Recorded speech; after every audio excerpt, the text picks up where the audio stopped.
I'd just like to welcome you all here tonight to our second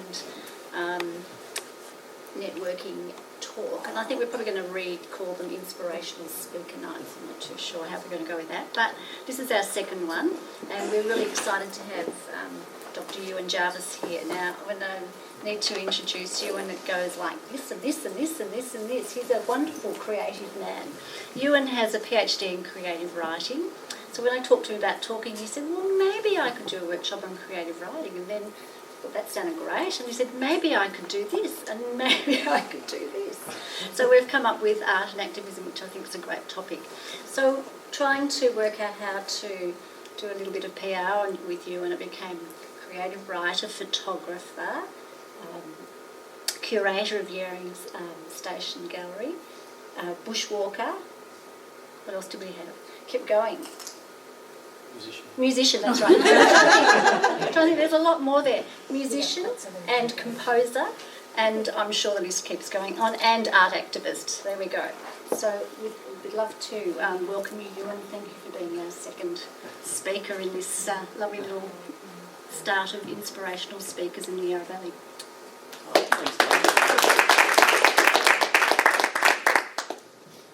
think I've got a renegade microphone going on at the moment.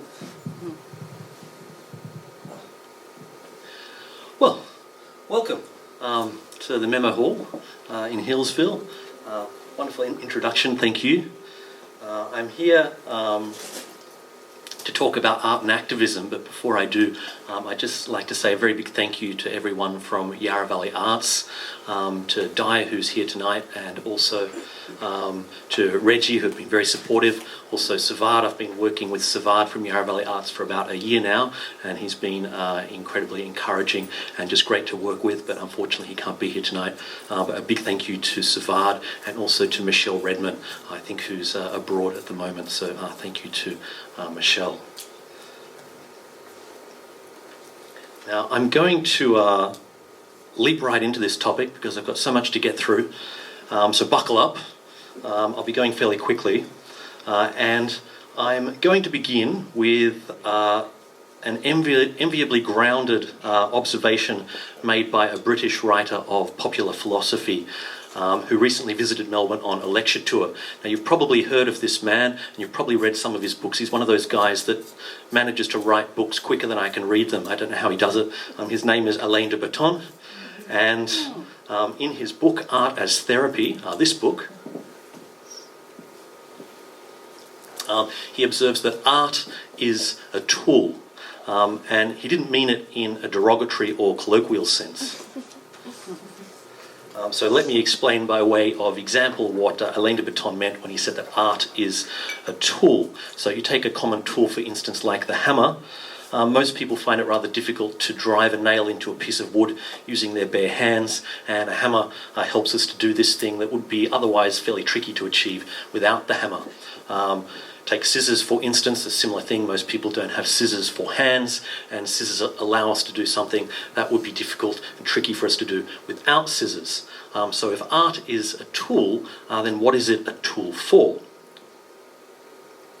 According to de Botton, like other tools, art has the power to extend our capacities beyond those that nature has originally endowed us with. Art, according to de Botton, compensates us for certain inborn weaknesses, which he refers to as psychological frailties. There's something that we all have, and if you think that you don't have them, then you've probably got more than the rest of us. Now, de Botton goes on to identify 7 ways in which art can help us to compensate for our very human psychological frailties. So there's 7 listed here. I'm going to go through them quickly. I'm massively paraphrasing, but after I've done this, you won't need to read the book. So we have human frailties. We have bad memories, and art can help us to remember what is important. We are sometimes prone to gloomy moods, and art can help to reignite hope. We are weighed down by sorrow sometimes, art can help to give that sorrow meaning. When we feel emotionally unbalanced, art can help to rebalance us. We often don't understand ourselves, and art can help us to fully develop our half-formed thoughts.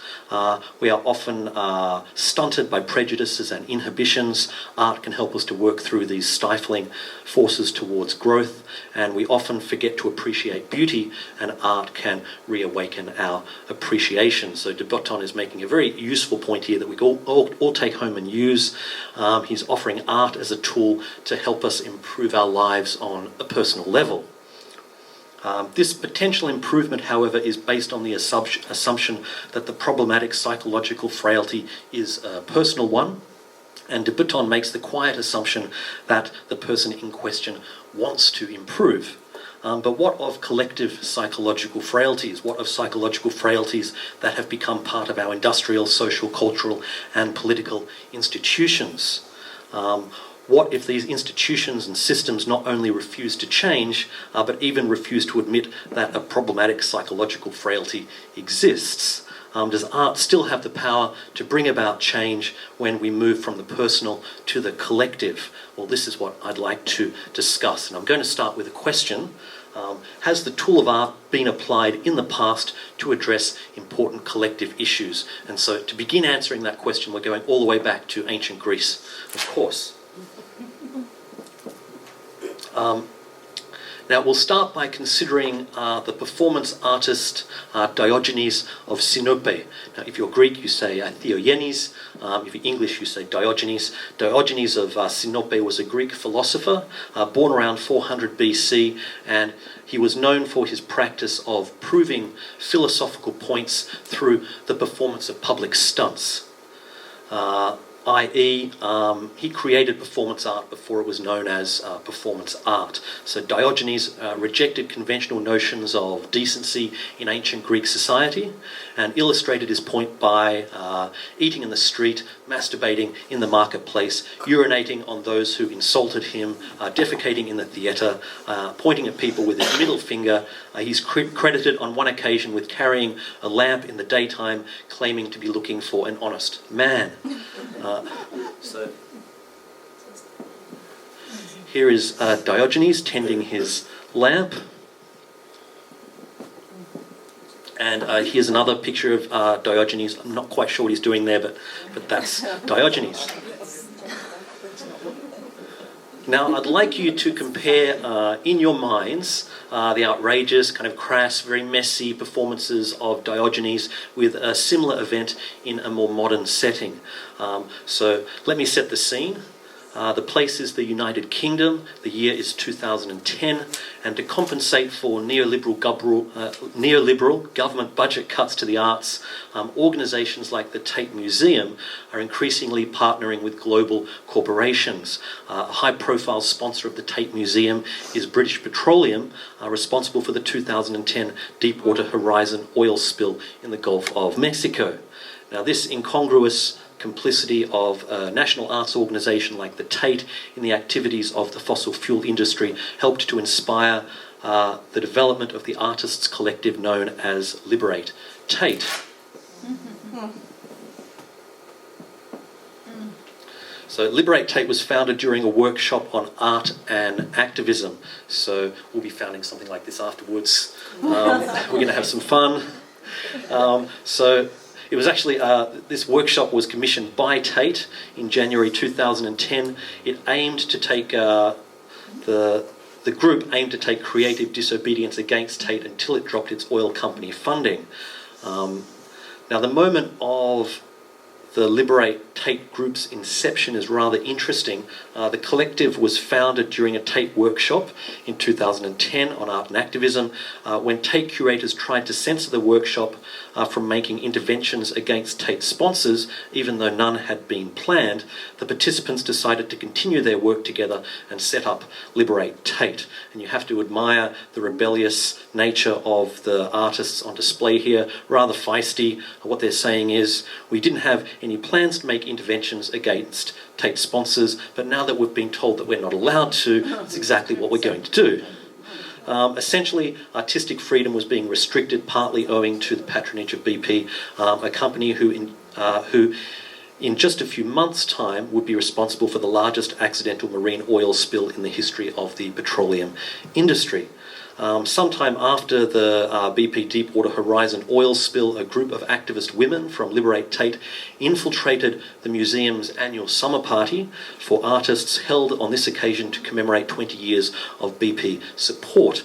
Unbeknownst to Tate organisers, the activist women arrived with crude oil concealed under their dresses. When a signal was given, gallons of thick crude oil was disgorged and flowed out to cover the floors of the hallowed museum as BP executives, government ministers and blue chip artists looked on in horrified fascination.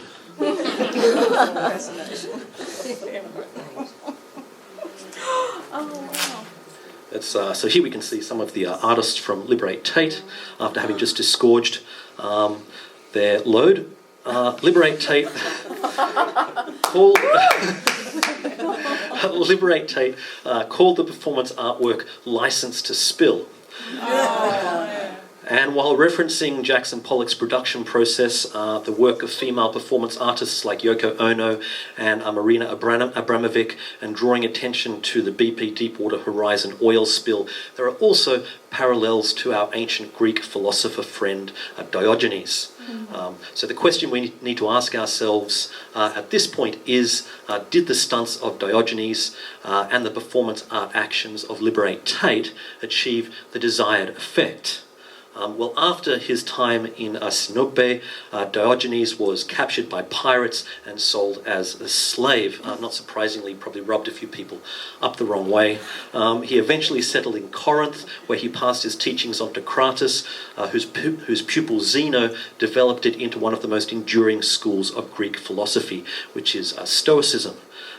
This is all the more notable given that none of Diogenes' writings survive, only anecdotes relating to his incursions into the everyday life of ancient Greeks. So we can say that although there was something of a time lag effect going on, Diogenes' stunts had a lasting impact. But what of the more contemporary actions of Liberate Tate? Well, like Diogenes, Liberate Tate did not stop at just one action. In addition to License to Spill, other Liberate Tate works include The Gift, 16.5 metre, 1.5 tonne wind turbine blade, borne ceremoniously into the Tate Modern's Turbine Hall in an unofficial performance involving 100 members of Liberate Tate.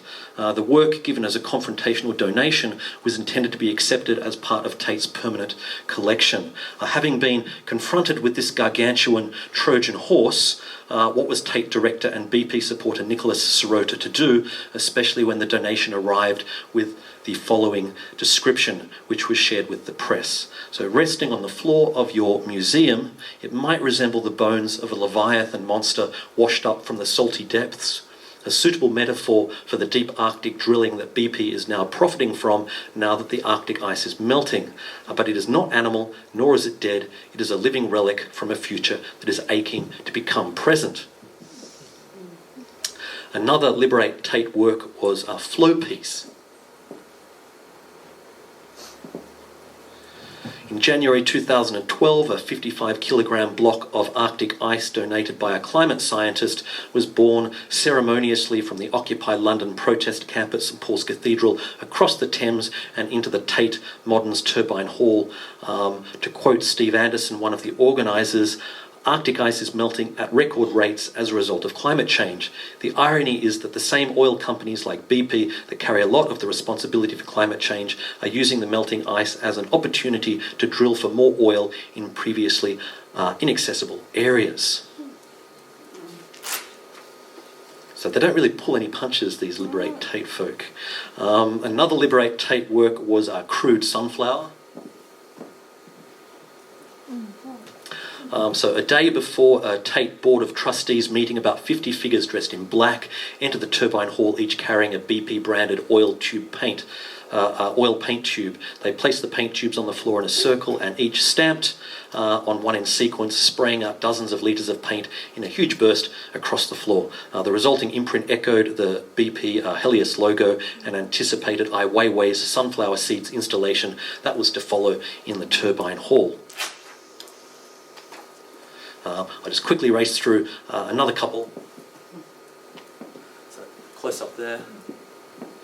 Another work called Dead in the Water was a contribution to Tate Modern's 10th birthday celebrations.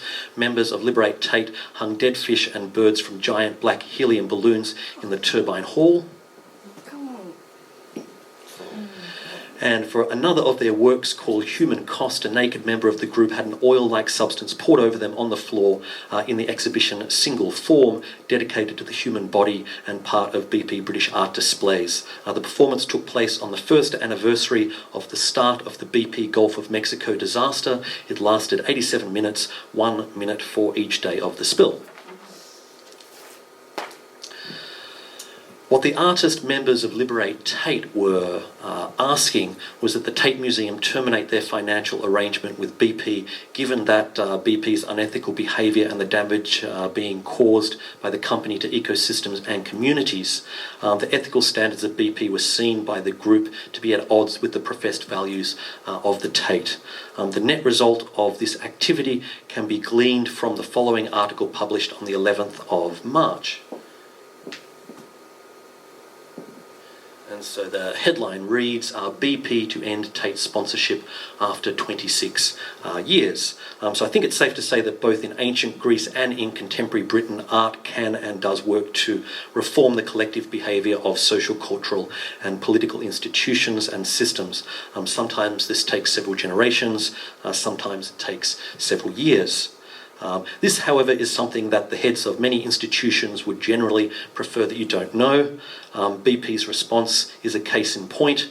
Rather than admit that owing to gross culpability related to defective cement on the oil well, owing to dangerous cost-cutting decisions, owing to insufficient safety systems, owing to being found guilty of 11 counts of manslaughter, so quite a serious one, owing to 2 misdemeanours and a felony count of lying to Congress, owing to being responsible, the list goes on actually, but I'll cut it short. Rather than saying that this unethical activity on the part of BP has been continuously brought to light by activists and therefore the PR objectives that motivate the partnership between BP and the Tate are clearly not being met and the partnership has turned into a public relations disaster, rather than saying that these factors led to BP withdrawing from the partnership, BP quietly announced that an extremely challenging business environment led to the decision to part with the Tate. Oh dear. Bottom line is that art activism worked, but BP would probably prefer not to admit or publicise the fact. Now, there is a side point here worth veering towards. Why did the activist artists of Liberate Tate, with a concern not only for artistic freedom, but also for the environment and ethical corporate behaviour, choose to stage their actions in the Tate Museum itself? In author Yates McKee's words, and he's like an activist author, they chose the Tate because it was seen as a vulnerable pressure point for advancing a larger movement and vision. And this is important because if you're seeking to change the behaviour of a large and powerful organisation, it's essential that you proceed strategically. A powerful organisation is like a container ship going at full speed. If you get out in your little dinghy and you attack it head on, it might not make much of a difference to it, to its speed or its direction. But if you get a bunch of friends together and hire a tugboat and choose the right opportunity, latch onto the hull, you might be able to pull it off course. And so this is what the Liberate Tate artists were doing. So you might be thinking, so what? What has all this got to do with me in Australia? Well, it's actually quite relevant here and now. Some of you may have noticed earlier this week the following article appeared on the ABC News website. The headline reads, BP reveals Great Australian Bight oil drilling sites within Marine Reserve. If you read on, it becomes apparent that BP have learnt very little from the BP Deepwater Horizon oil spill because in November last year, the National Offshore Petroleum Safety and Environment Management Authority rejected BP's first application to drill the site for failing to meet all of its environmental requirements. So it didn't just fail to meet one, it failed to meet all of them. So I think the actions of Liberate Tate are quite relevant here and now. So we've seen something of how art and activism have been combined and employed to drive change in both ancient Greece and the United Kingdom. So let's turn our lens now to America and events a little more recent. Anyone recognise this building? The Guggenheim, yes. It's, actually one of the most spectacular recent conjunctions of art and activism occurred in the Guggenheim Museum in New York on the 29th of March 2014. It was a Saturday night, which is a pay what you will night, so it's sort of a lentil as anything kind of affair. You pay what you think is fair. And the usual queue extended along the Fifth Avenue facade and around the block. The 5 spiralling levels of the central rotunda started to fill up, as did the central ground floor area. At 6:45 p.m, the usual activity of the museum was interrupted by a young girl who takes up a position at the centre of the rotunda. Smiling shyly, she removes a brass choir bell from a black laptop case, and when she rings it, something extraordinary happens, and I'll show you.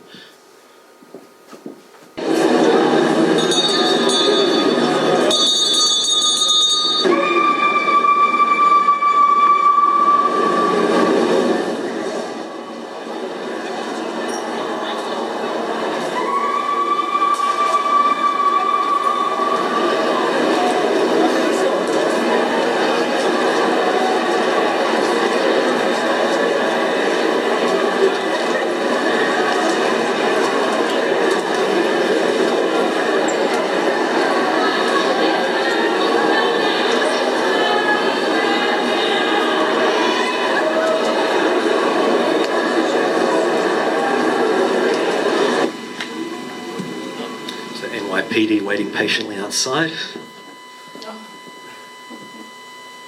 So, after a high-pitched battle cry, dozens of activists begin throwing what looks to all the world to be dollar bills from the upper level of the gallery. They flutter to earth as visitors and journalists capture the event on smartphones and cameras.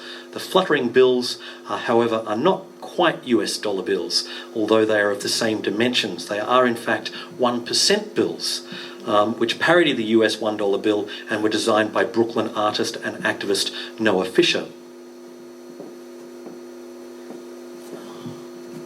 On one side, along the top in capital letters, they read Speculative Global Museum, and along the bottom, No Sustainable Cultural Value. And on the reverse side, they pose the question, what does an ethical global museum look like? The dollar sign has been removed and replaced with a percentage sign. So all over the gallery, activists hand out pamphlets and security guards try to prevent people from recording the event. Footage nonetheless goes viral. In a state of confusion, the guards, accompanied by the NYPD, escort all visitors from the museum and close the building for the night, which has never happened at Lentil as anything. So what was it all about? I'm going to just quickly quote Yates McKee, who writes that the mediagenic intervention was the latest in a sequence of actions carried out by the Global Ultra Luxury Faction, or GULF, over the course of 2014. The group had formed a few weeks earlier to bring what it called creative direct action into the service of a long-standing campaign by labour rights activists and artists called Gulf Labour Campaign, which sought to expose and redress the abhorrent labour conditions on Saadiyat Island. Now, Saadiyat Island is an artificial landmass under the jurisdiction of Abu Dhabi, which is slated to house a massive complex of luxury apartments and cultural amenities, including branches of the New York University, the Louvre, and the Guggenheim Museum. Tens of thousands of migrant labourers from South Asia work at the island's construction sites, living in a state of debt servitude to labour recruiters, toiling for unlivable wages and dwelling in heavily policed work camps. Union organisation is outlawed, and wildcat strikes and disruptions by workers have been met with violent repression and often deportation by the state. Add to this a history of withholding workers' passports and wages, and you have what the New York University professor Andrew Ross has designated hyper-exploited hard labour. and what other people would refer to as slave labour.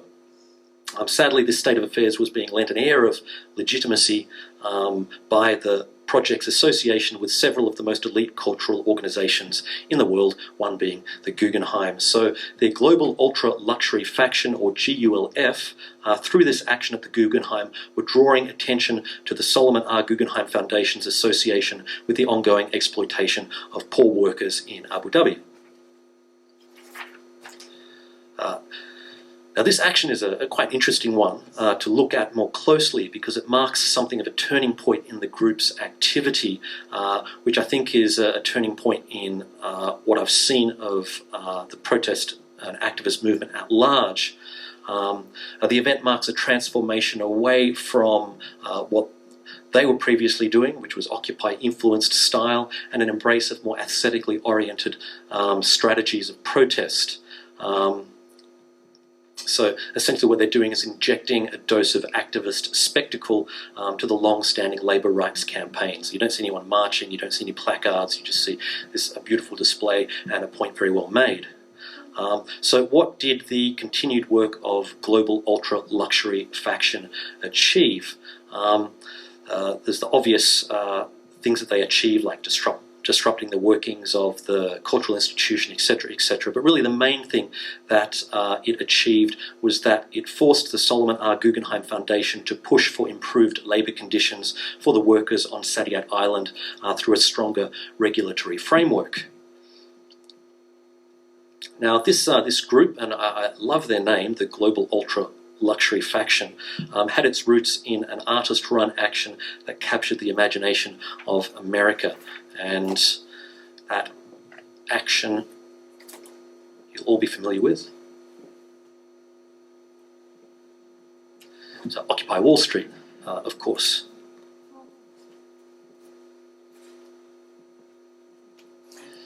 So I raced through this because a lot of you, I'm sure, are familiar with Occupy Wall Street. But just quickly, Occupy Wall Street was a protest movement that began on the 1st of September 2011 and continued until actually after protesters were forced out of Zuccotti Park, the central site, on the 15th of November. So the primary focus of the protest lasted just under 2 months. The movement was conspicuous for the high level of artists involved and the proliferation of impromptu exhibitions, guerrilla theatre, and real-life and online conceptual statements that it engendered. The agenda of the protesters achieved very broad media coverage and strong public support. Despite this, however, the movement was until recently considered something of a failure. So what were the central issues of Occupy Wall Street? What were the issues they wanted addressed? The big financial crisis, what they were asking for was a reduction in the undue influence of corporations on politics, a reduction of social and economic inequality through a more balanced distribution of income, more and better jobs, bank reform, especially to curtail speculative trading and to address the lack of legal consequences for those who brought about the global crisis of monetary insolvency, forgiveness of student loan debt, and an alleviation of the foreclosure situation. How were they funded? The movement was funded by low to middle income donors who contributed a total of $700,000. The average donation was $22. Now, if any of this sounds a little bit familiar, it should, because both the agenda and the funding arrangements of Occupy Wall Street look remarkably similar to the agenda and funding arrangements of the Bernie Sanders campaign. Now, as ABC journalist Lucia Osborne-Crowley wrote earlier this week, the centerpieces of Sanders' campaign, fighting economic inequality and an economy controlled by the billionaire class, fairer wages and more and better jobs, reform of America's largest financial institutions, and reducing the influence of big money on politics, were first articulated by the Occupy Wall Street movement that began in 2011 in response to the financial crisis and the damaged system that it exposed. She goes on to write that Occupy Wall Street was indeed fleeting and not particularly well attended, but its power was never supposed to be in its longevity as an organised movement. Its power was in bringing to the forefront of political consciousness an issue that had been festering in the shadows since wages began stagnating in the US in the 1970s, and economic inequality was set on an intractable path to greater and greater disparity. With regard to funding, unlike the majority of other presidential candidates, Sanders pursued funding through focusing on small individual donations. Within a week of announcing his candidacy, his campaign had received approximately 75,000 contributions and had raised $3 million, with the average donation being $43. Sanders essentially appropriated the Occupy Wall Street agenda, borrowed its fundraising strategy, and enlisted some of its most creative minds to help him with his campaign. By doing so, he has placed himself in a much stronger position to push for the goals that the Occupy Wall Street movement put on the table for the US to consider further. So in this case, even though at first it didn't look like it worked, art activism actually worked. Until now, other than in the case of Diogenes, we have considered collective acts of protest by artists. But what happens when a single artist pits themselves against a large and incredibly powerful adversary? Say, for example, the government of the People's Republic of China.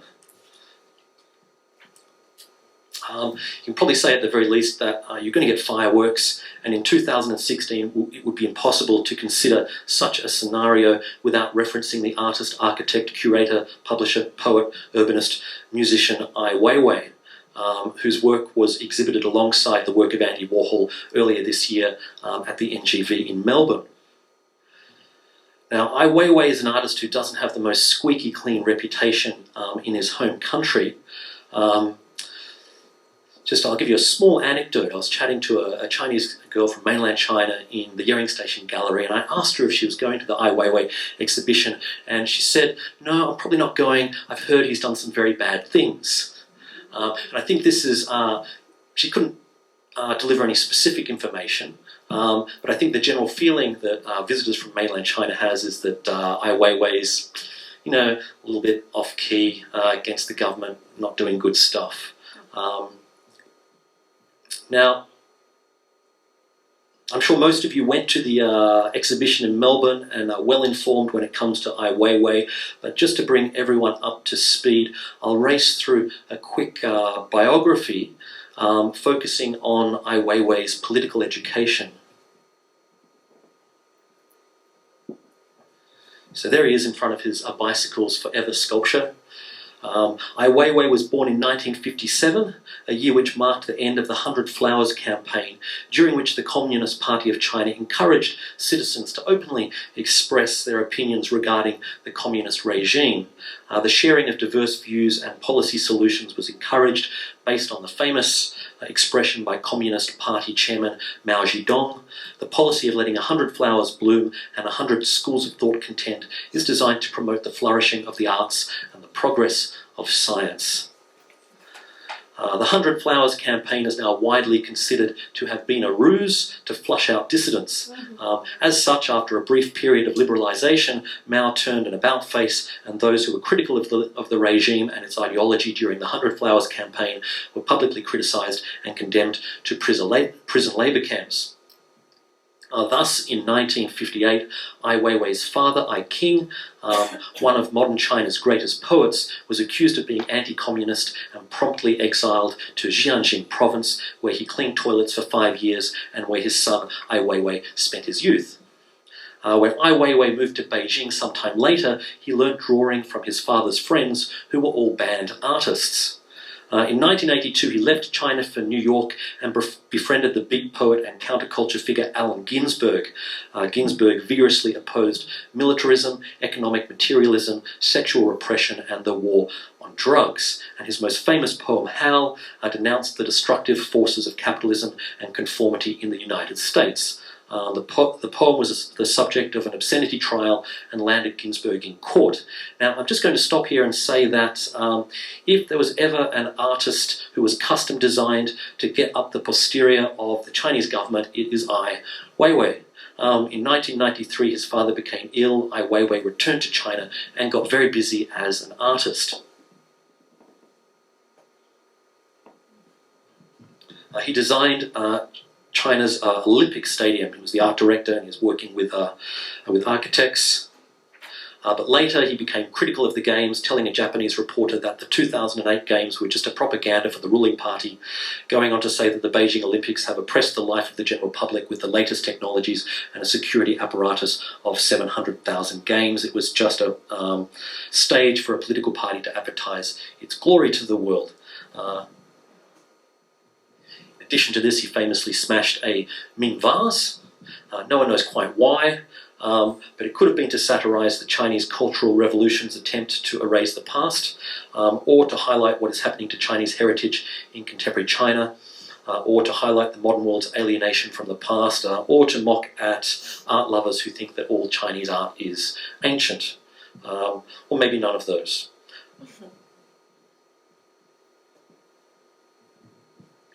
He protested against the substandard construction of schools in Sichuan province, which resulted in the death of thousands of school children in the 9.7 magnitude Sichuan earthquake, drawing attention to the abject lack of accountability following the disaster because the schools have been made from substandard materials.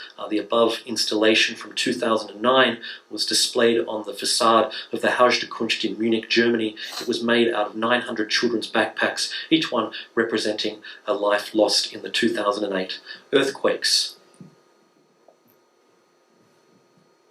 After he was inevitably incarcerated secretly for 81 days, he made a protest album and a protest music video. And while doing all of this, he managed to find time to write one of the modern world's most famous blogs. And on Ai Weiwei's blog, you can find thousands and thousands of photographs of modern China, and also sentiments like the following: creativity is part of human nature, it can only be untaught. My activism is part of me. If my art has anything to do with me, then my activism is part of my art. The people who control culture in China have no culture. Behind every political deal in this country, the first casualties are always the ordinary people who are barely treated as human, and the government computer has one button: delete. So for speaking out against the government, he was charged with tax evasion and secretly incarcerated, as I said, for 81 days, during which time he was subjected to beatings which resulted in a brain hemorrhage. He had his passport confiscated after he was released, and it was only just returned to him just in time for his exhibition in Melbourne, where he was happy to have people take selfies with him in front of all his artworks. So yeah, very friendly guy. And I think he's loosened up the NGV with regard to taking photographs inside the gallery. They used to always be like quite, and now they're a bit more relaxed about it.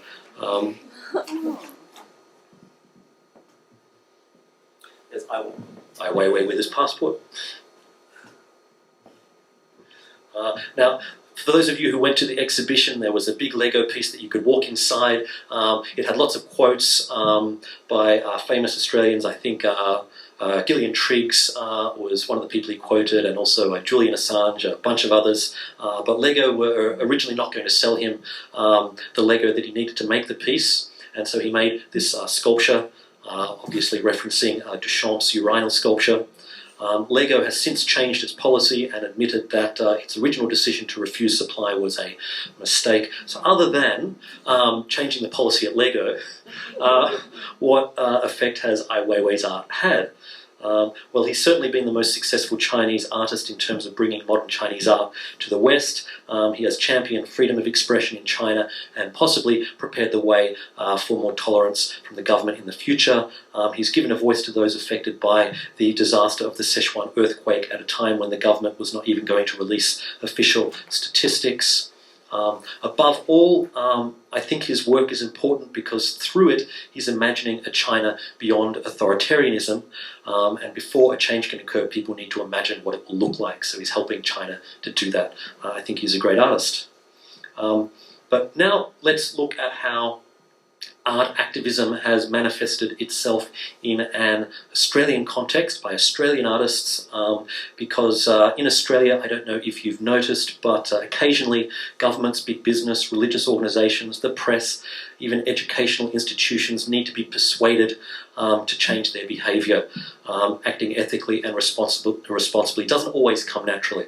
And I'd like to begin at the very centre of Australia, or perhaps I should say I'd like to begin in one of the most far-flung outposts of the United States of America.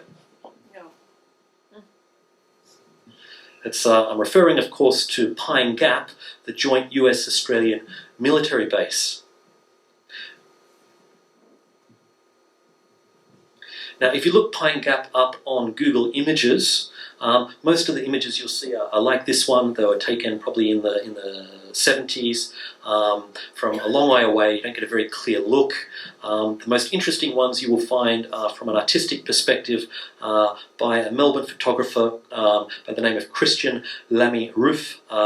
And we're honoured to have him actually here tonight. He's going to tell us a bit about the photographs in a second. But I'll just talk about his one of his latest works, which won a highly commended award at the Alice Prize exhibition at the Araluen Arts Centre in Alice Springs. So we'll just have a quick look at that work.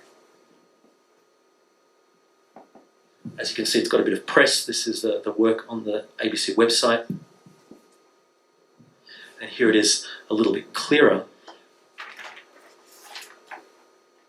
So you can see that within a light box is a panoramic photograph of Pine Gap at dusk. There's a sort of dry desert tree to the left-hand side. There's lightly rolling hills in the foreground, low mountains in the distance, and in the centre, illuminated, is the Pine Gap joint military site. Now, looking at this image and knowing the controversial history of the site and the secretive military surveillance work that goes on there, I'm made somewhat uneasy, and the questions come thick and fast. So some of the questions are, how is the Australia-US alliance going these days? Is it still relevant? Given certain war crimes committed by the US in Vietnam, Laos, the Middle East, things brought to life by WikiLeaks, etc., should Australia be asking for some change to American foreign policy in exchange for continued cooperation? And then other questions quite whimsical: did they drive on the left-hand side or the right-hand side of the road in there? So to answer some of these questions, or none of them, I'll welcome Christian to come and tell us about the works.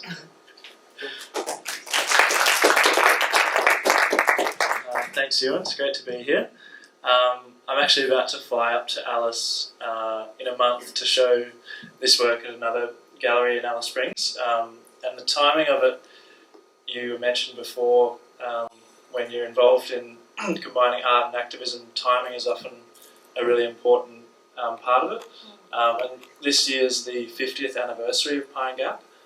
So I took this image 2 years ago, but then realised quite quickly, well, I knew at the time I was doing something that's technically illegal, and then I sat on the image for about 2 years, not willing to publish it because of the legal advice that I'd been given.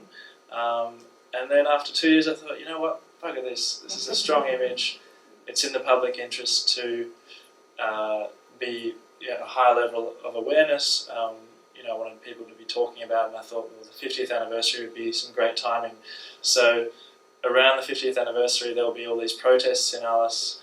A lot of those protests haven't happened for many years. They were, it was more significant, and it was a more healthy culture of protests around Pine Gap in the 70s, but it's been a little bit lacking recently. So the timing, I'm really pleased, has kind of worked out well. If I'm going to push that button, at least if it's at a good time, it might turn a few more heads. So my motivation behind this image, I started to hear a little bit about what was happening at Pine Gap, and through two professors who are at the Nautilus Institute, Richard Tanter and Des Ball. They're kind of the academic experts on what goes on here, and they're very technical, very into the design and the latest satellite technology. So when I spoke to them and said, look, I'm interested in in getting close to this place and photographing it in a more detailed way than is currently available. They said, well, great, here's how you might get there, here's how we've looked at it in the past, good luck. And I came back from my trip and said, you should come around to my place, I think we need to show you some stuff. And they'd written a bunch of reports which kind of basically challenged the reason why Pine Gap is there, and is it in Australia's interest, and is what it's doing actually legal? And there's a lot of evidence to suggest that the drone attacks that happen throughout the Middle East, the majority of them, the infrastructure there kind of allows that to happen. So someone in Washington can be looking at a live feed and go, yep, let's bomb that place. And that's kind of the war machine that Pine Gap is evidently involved in. So when I gave Richard and Des Ball these images, they thought they knew each of the pieces of infrastructure there, but there are a couple that my photo revealed that they didn't know about, and they said, now looking at this photo, we have to rewrite our report. So that was, so there's kind of some more detailed imagery of it. And then I guess trying to broaden the audience, I had the opportunity of publishing this work in some of the major papers, but I didn't just want to go that kind of hardcore photojournalism route, because as good as that is, it might be in the headlines for a day and then it might just disappear, and I wanted it to be have a broader reach and a broader audience. So I thought doing it in a contemporary art way would be a good way to expand that audience and expand that conversation about what's happening there. So I entered into the Alice Prize, and it did quite well there, and had a lot of people in town, who some of their friends might work there. Alice's are pretty interesting places. A few Corvettes around, and they're there because of Pine Gap. They're not there because of local Alice Springs people having Corvettes, trust me. So this is one of 12 works in a kind of a series called Mind the Gap. Not all of the works are about Pine Gap specifically, but other areas of I guess some darker elements to parts of Australian culture and as a part of Australian politics that I was interested in. Just one last point that I'll mention is that the Liberate Tate stuff that you were talking about before was really interesting, because I just opened the show in Perth and was, kind of networking with art people over there, and there were opportunities kind of coming up, and you could do a residency here or this or that. And as an artist, you kind of, these opportunities are really wonderful because it allows you a new platform and a new audience, and some funding and things like that. And then you look at some of this particular gallery organisation that got in touch with me, and I got all excited, and I looked at their major sponsor, and it's BHP Billiton, which is directly, not particularly this work, but particularly my work about Fukushima and the radioactive stuff going on there. It was our uranium that was in the reactors, so that kind of is in direct kind of conflict with the work that I produce. So as an artist, you kind of go, oh, there's this lovely opportunity, but can I do this and have any sense of integrity? So they're difficult decisions, but it's a complex one. Art and kind of commerce and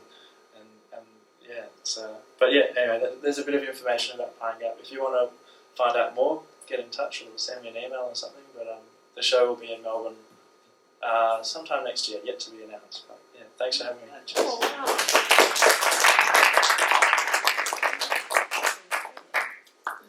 So we're actually going to try and get some of Christian's work at Yering Station as well, so we'll see how we go. So we're going to go now from Central Australia, south, to somewhere a lot closer to home. And I'm sure you've all been there before. We're going now to the Toolangi State Forest, which is the site, obviously, of the photo that was used to promote this presentation. Which was taken by Karina. Oh, Karina, I've been waiting to meet you. How are you?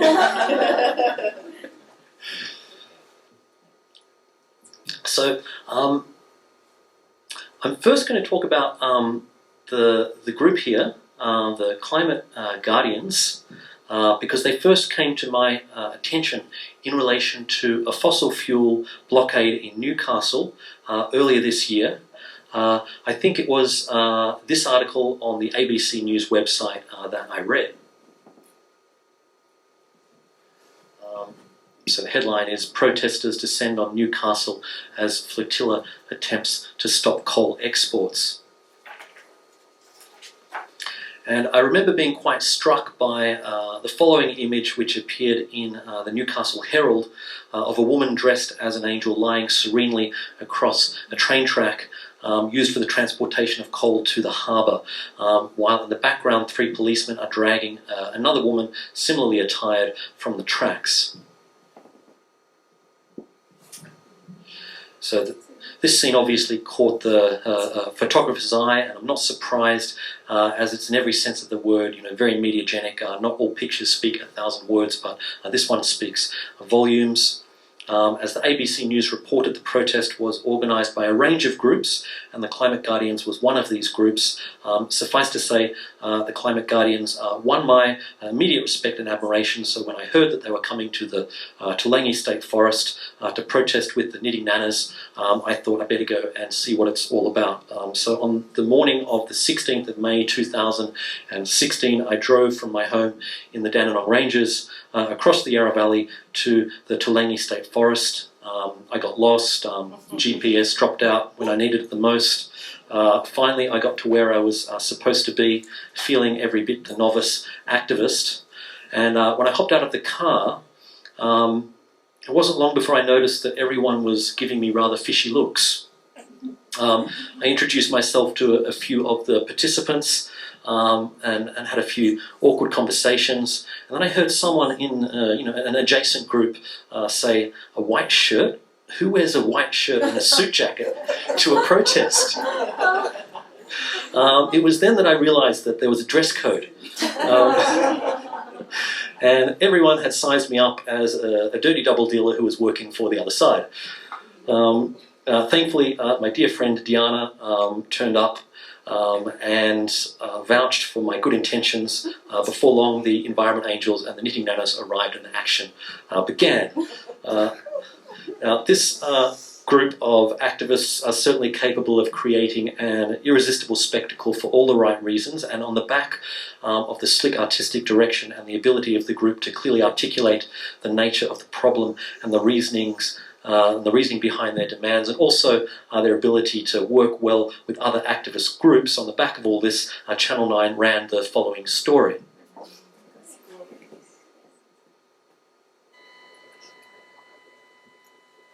Anti-logging campaigners have taken part in a bizarre protest calling on the Andrews government to declare Toolangi State Forest a protected national park. Jade Vincent says the demonstrators wore wings and knitted among the remains of felled trees. Angels stood upon the burnt ground in a protest so picturesque, so peaceful. Our poor earth, climate, climate. Two environmental activist groups, the Knitting Nanas of Toolangi and Climate Angels, joined together to call on the state government to shut down clear fell logging in the Toolangi State Forest. This logging that is destroying our forests, but it's destroying Melbourne's water catchments. It's setting us up for bushfires. It's got to stop. In a coop still smouldering, the Angels and Knitting Nanas raised awareness of the impacts logging is having on the forest's unique ecosystem and global warming. The ties between native forests and climate change are enormous. We desperately need to be drawing down carbon out of the atmosphere. Protesters are urgently trying to save the home of the critically endangered leadbeater's possum. It's destroying its habitat. They need hollow-bearing trees. It's devastating to see this destruction for pulp, for paper. It's the background of this pretty picture that has the groups most concerned. They say an area has been logged close to the border of where the Black Saturday bushfires tore through the forest. They say it leaves them vulnerable to another devastating blaze. We'll be here until the end, until we win this fight. Angels sleep in sorrow, our darkest night. Jade Vincent, 9 News.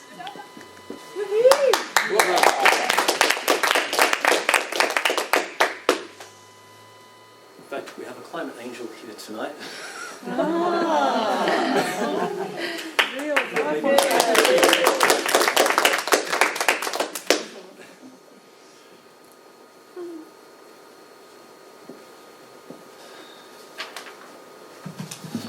That's great.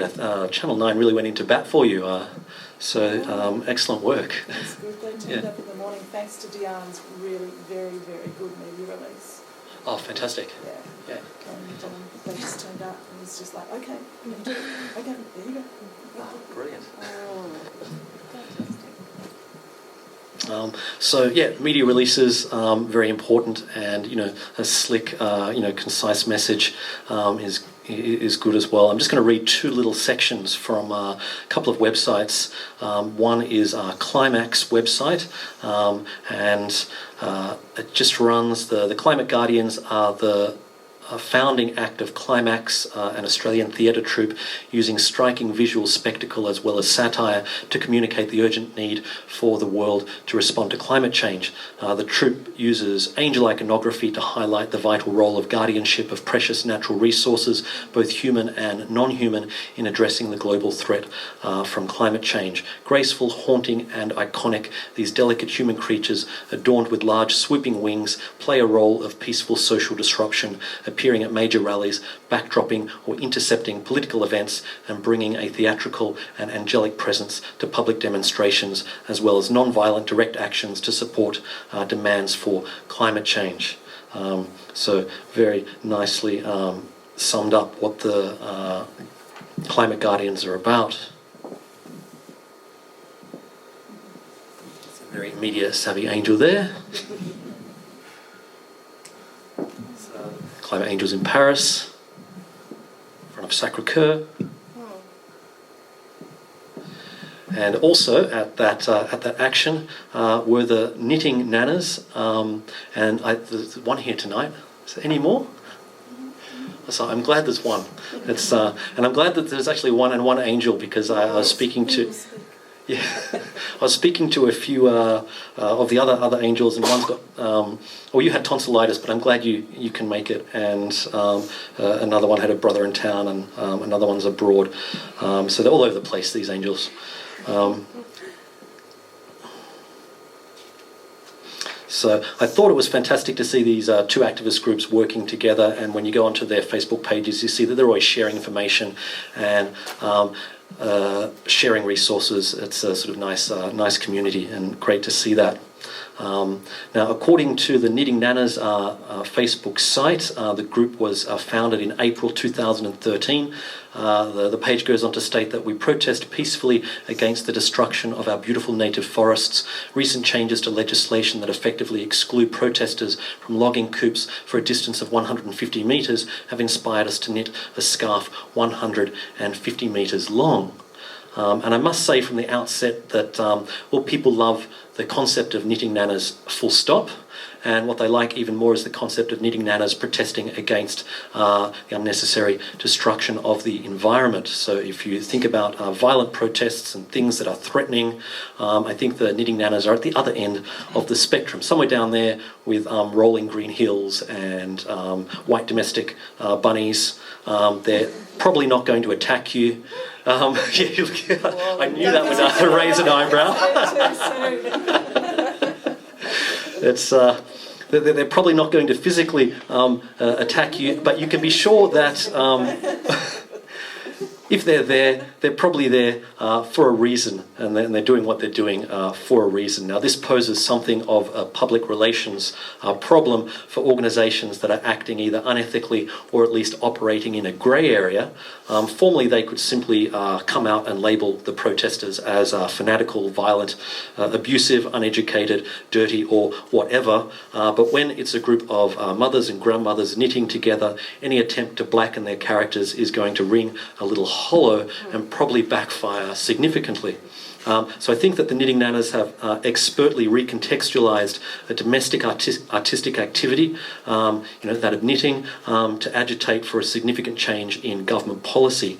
And so what they are doing is art activism, and I love the homely and kind of grounded dimension that these heroic nanas bring to the arena of activism.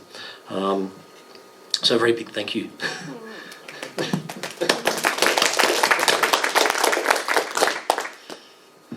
So this brings us around to a question, an important one. How are things going with the plight of activist groups like the Climate Guardians and the Knitting Nanas of Toolangi regarding clear felling in the Toolangi State Forest?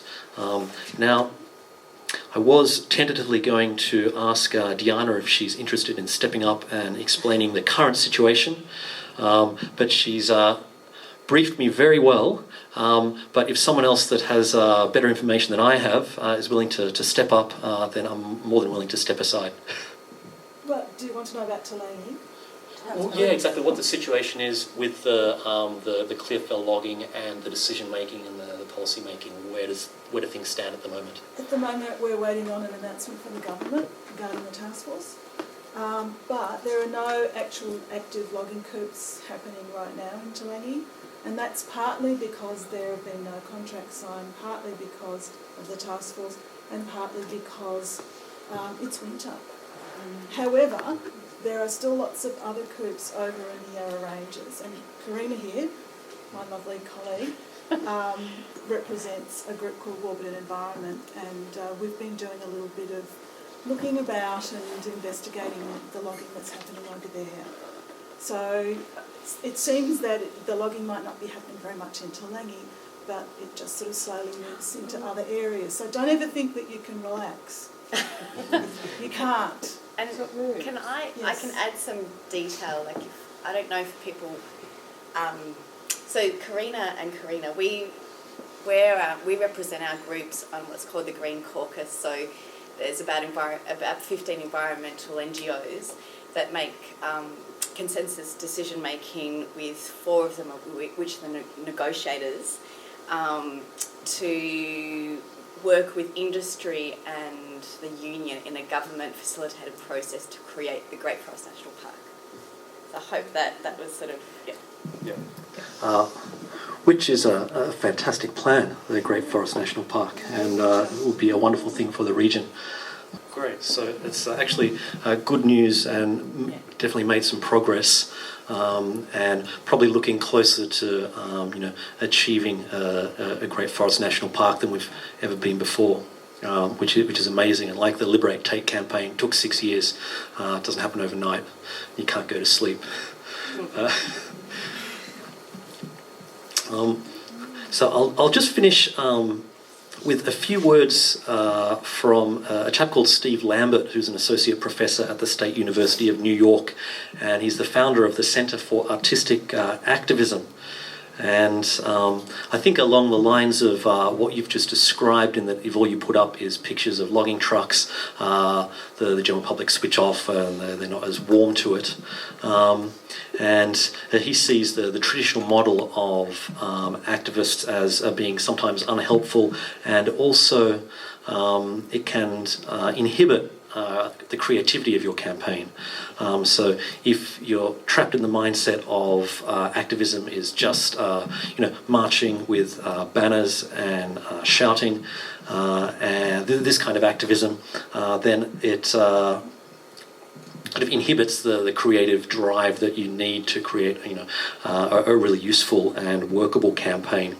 And he believes that creativity needs to be more than an add-on, like getting a musician to perform at a rally, which can be good. The creativity needs to be considered at every step of the development of your campaign. I think that's good advice from this chap.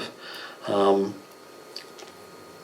he also says that the first rule of he calls it guerrilla warfare, that sounds quite American to me, is to know the terrain and to use it to your advantage. So the political topography of today includes the ephemeral ground of signs and symbols, images and expressions, narratives and dreams, and this is the terrain of artists, so it's why they can be so useful in campaigning. I'll quickly finish by saying that campaigns like the campaign for the Great Forest National Park, obviously you would know it needs all sorts of different people. So even people that you don't think can be useful can be. Artists, obviously, they are creative and communicate new visions in new ways, so they're kind of helpful. But even the other profession, accountants, they manage finances, they can establish the economic viability of different proposals, and they can verify the economic claims of opponents. So accountants, great, come and help. Information technology professionals, every organisation needs them, and you'll probably need an online presence. Lawyers to help you when you get in trouble, obviously quite helpful. So I encourage you to chat, get to know each other, and I wish you every success in getting creative for the causes that are important to you. So thank you for listening.